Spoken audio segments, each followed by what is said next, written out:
Hey guys, in this video I'm going to talk about the Wissota S8 skate sharpening machine.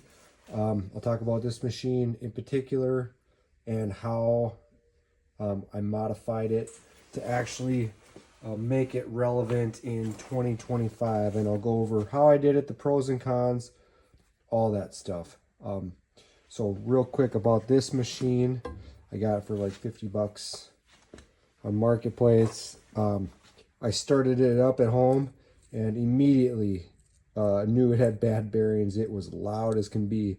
So you can get two of these bearings new for around 20 bucks.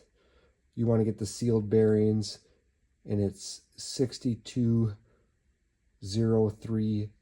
And you want to get the seal bearings, not like this one. You want to get the ones with the black seal. And that I found these bearings in this machine, the next generation of Wissota sharpening machines, and also in Blade Masters and Easy Sharp. So they all use the same bearing. You can pick them up on eBay for under 20 bucks for a pair of bearings. Spray painted it, sanded down the surface here, 400 grit, 600 grit, and WD-40. That's how I polished these up. And then I drilled a hole into the quill arm here to fit the new Wissota diamonds here. So the old ones are like this, which are nice because it's threaded. You could get it dialed in, but pretty much obsolete. I have no idea where I could find these. So you drill this hole out to 1/2 inch. And you can use the new Wissota diamonds. Works really well. It doesn't thread, so you can't get it dialed in quite the same. And I'll kind of go over that too. So again, easy to drill out this hole, 1/2 inch. On this machine itself, I welded on these tabs here. It looks like about not even 3/4 inch, maybe 5/8 inch. Welded this tab on. And I was doing that because the way these machines were set up in the past, the only radius you could get was like over 1 inch. So I went with, you can use a new Wissota stone with the 1/2 inch bore. That's what this was. They start out at 7 inches diameter. And then by extending this piece, I can get radius anywhere from 1/2 inch to 1 inch is what's more common these days. For these tabs, I was hoping to just cut that slot there and be able to slide it along and get more precise radius on the stone, but when you rock that quill back and forth, it would just slip down that joint. So I just drilled a number of just spot holes so you can just jump along the way with that quill arm. Another con of this is this stone isn't going to last too long before these tabs interfere with the skate holder. So you're not going to get as much life out of the stone if you do this modification. How you find the radius of curvature on these is put a straight edge right across from the center of these screws. And the distance between the ruler and the diamond tip is your radius.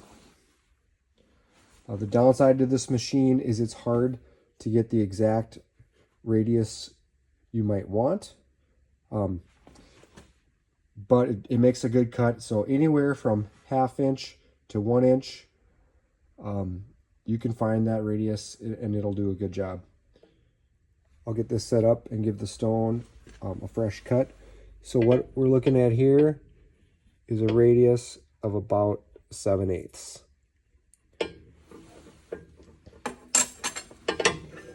And I'm starting out at the furthest hole on my tabs.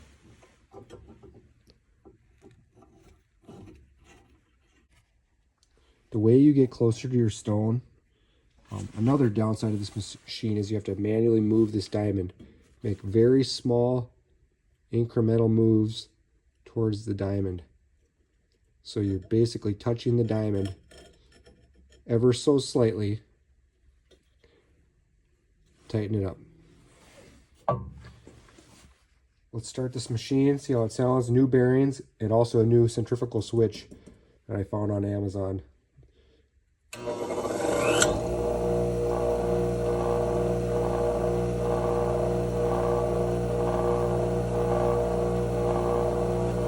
it sounds really nice. Let's see how the cut is. So I'm not even touching the stone here, so I want to make small moves towards the stone.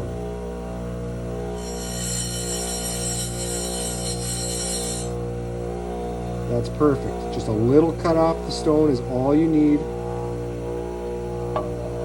And now you're set for probably a few pairs of skates.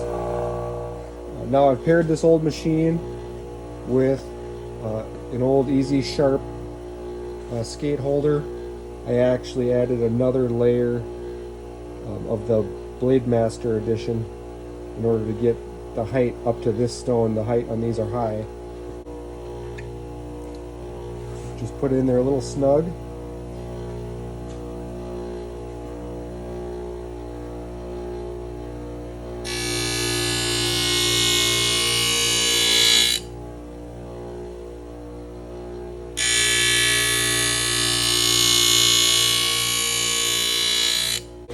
Alright, so what you want to do is place that magnetic piece on your blade, and as you can see, you're looking for a parallel gap between that aluminum piece and that stainless part of the skate holder. And right now, the lower edge is just a little bit lower.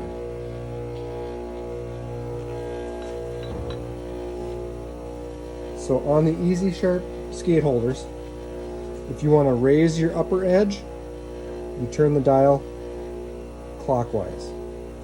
If you want to raise your lower edge, you turn the dial counterclockwise. So I'm going to turn it maybe 1/8 of a turn.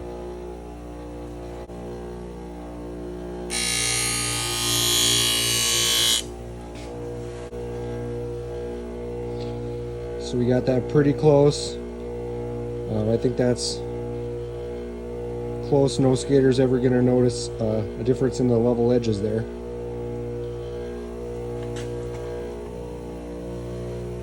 So that's about it. You can make these machines useful again. Pros and cons. Cons, your wheel won't last too long. You've got to manually work in that diamond to make your cuts. So harder to get an exact radius, but then again, anywhere from a 1/2 inch to 1 inch for recreational skaters would be fine. Yeah, other than that, it still makes a good cut.